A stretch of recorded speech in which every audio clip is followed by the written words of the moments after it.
everyone, and welcome to today's lesson on legal and ethical issues in the emergency department. It's no surprise that we live in a very lawsuit-happy society.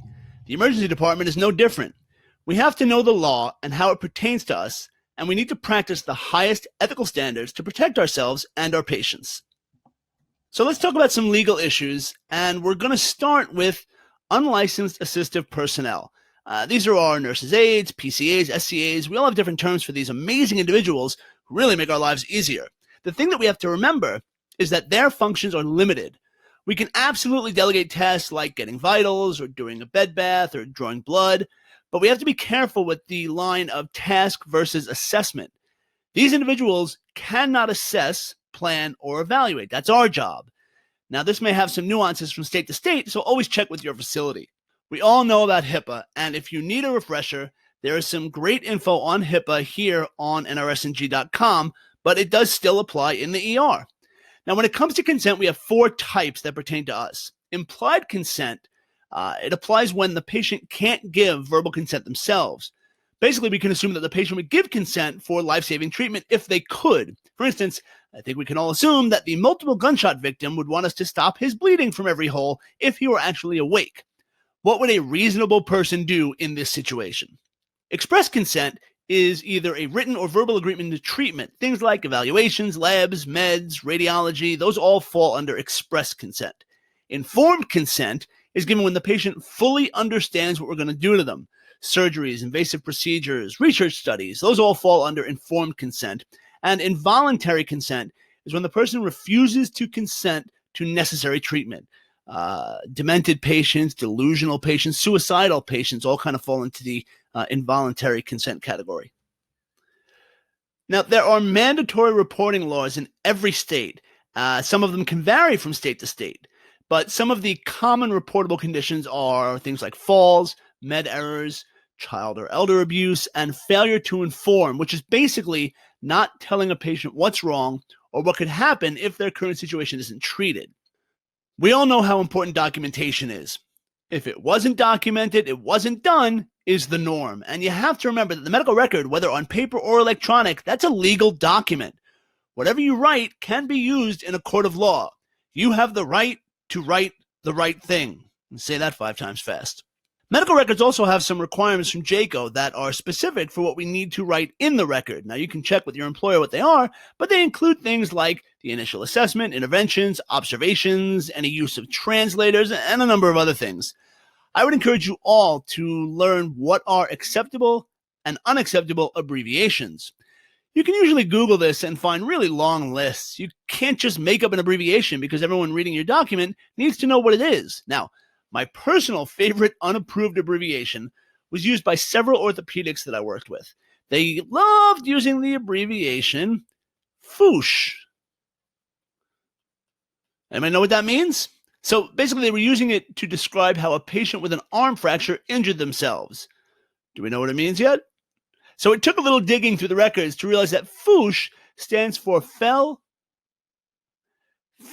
on outstretched hand.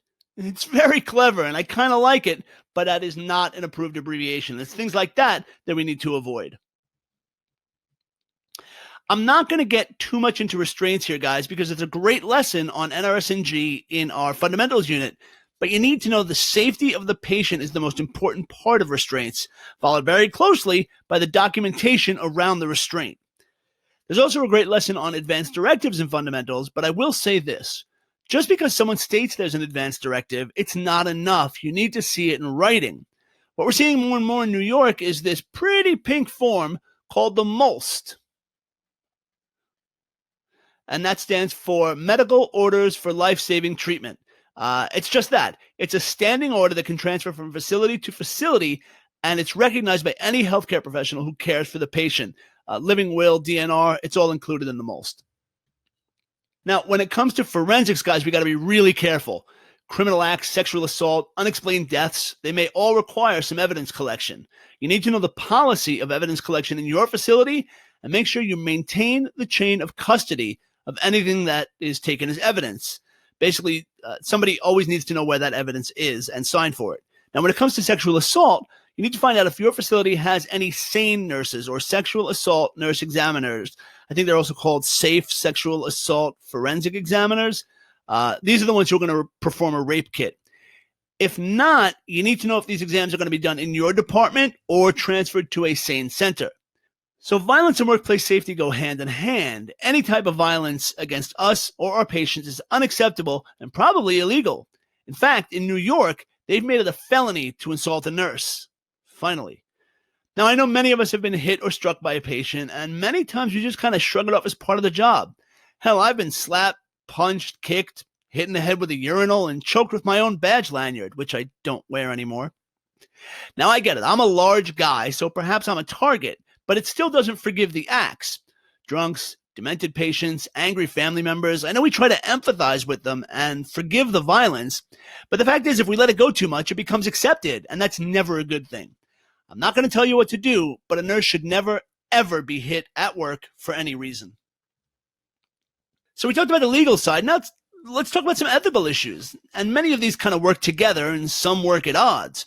A perfect example of the ethical conundrum comes up with advanced directives. Have you ever been in a room when a patient codes and the family member says the patient's a DNR? They're crying and yelling as we start to perform all our life-saving measures. We know the family member's right, and we know the patient's suffering.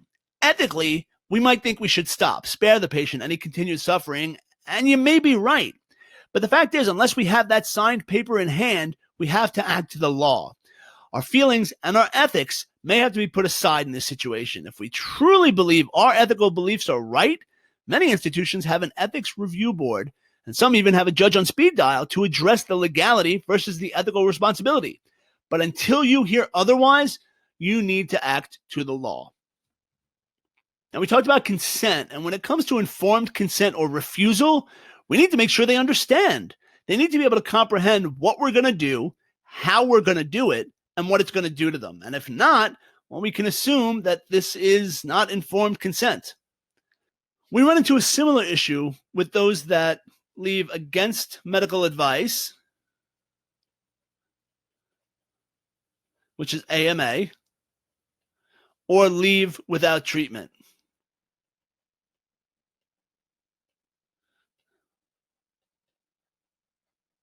We need to know, are these patients competent to make these decisions? So if we've explained the risks of leaving, do they truly understand, and can they tell us what will happen if they leave? If they get it. If they truly want to leave, even though it might kill them, even though we know they absolutely should not leave before we can care for them, even if we believe it would be the stupidest thing ever for them to leave, if they truly understand the risks, we can't hold them. Stupidity is not a justification for holding someone against their will. When it comes to minors, they can't advocate for themselves, and sometimes we need to advocate for them. Again, the concept of what a reasonable person would do comes into play. If a kid has the flu and mom wants to take him out of the department before being treated, well, there's not much we can do about that. If we suspect the child is being abused at home and mom is trying to take the kid out of the department, well, now we have the right and the obligation to step in. We can involve the police or security to separate the child for protection, and then we can get Child Protective Services involved. Now, be very careful here, guys. We always want to protect the child, but if we're going to make an accusation, we need to be pretty sure before pulling that trigger. The last thing we want to do is accuse a parent of abuse before learning that that the kid competes in martial arts and all their bruises are from training. There's a fine line between protective and being overzealous. We talk about ethics and triage, but the fact is that a good triage nurse follows the medicine. What type of person a patient is shouldn't play into their care. If the person's bleeding out from their eyes while having a stroke and clutching their chest, well, guess what? They go to the head of the line. Even if the person behind them was really, really nice and brought us cookies. In a mass casualty event, people we would normally try to save, we got to bypass. We need to do the greatest good for the greatest number of people, and it may require making some hard decisions that we normally wouldn't make. Communication is key, guys. Many legal proceedings begin because of a miscommunication or a misunderstanding. You need to know the laws that are not only countrywide, but on your state and local level as well. You have to protect yourselves. And as always, as an ER nurse, we need to act with the highest level of professionalism that is expected of us. A couple of key points. Like I said, know your laws, guys. When it comes to ethics versus the law, always act in the interest of protecting your license. If you feel that strongly about something, look into the ethical review boards. You need to find out what events are mandatory reports in your state. You need to know your code of conduct, and you can also check out the provisions for ED nurses in the ANA's code of conduct. And if you ever have questions, ask the experts. Most hospitals have a legal team or at least a lawyer, and you shouldn't be afraid to call them if an issue comes up. Thanks for joining me for this lesson, guys. Be sure to check out the rest of the emergency medicine series here on nrsng.com. And as always, happy nursing.